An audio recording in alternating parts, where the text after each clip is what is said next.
Kamusta? Sa videong ito ay ating pag-aaralan ng proseso ng komunikasyon. Ang komunikasyon ay nagbabatay sa 5 proseso. Ito ang tagapagdala o ang pinanggagalingan. Ito ang pinagmulan ng mensahe.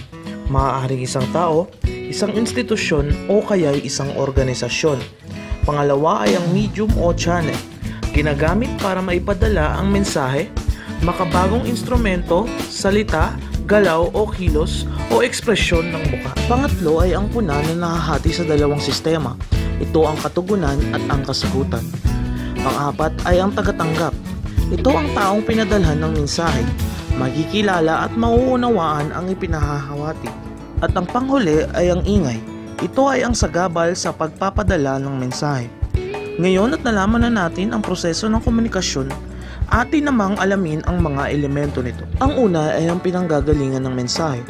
Saan nga ba nanggagaling ang impormasyon? Pangalawa ay ang mensahe. Ito ay produkto ng pagsasaliksik at meron itong 2 klase.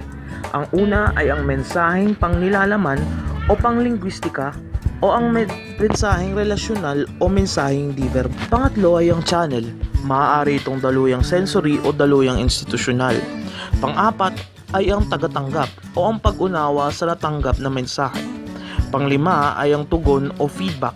Maaari itong positive o negative na uri ng tuwiran ng tugon, di tuwiran ng tugon o naaantalang tugon. Ang pang-anim ay ang ingay o ang sagabal sa mahusay na pag-uunawa ng mensahe.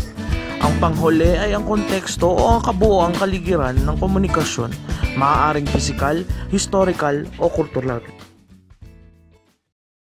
Created using Powtoon.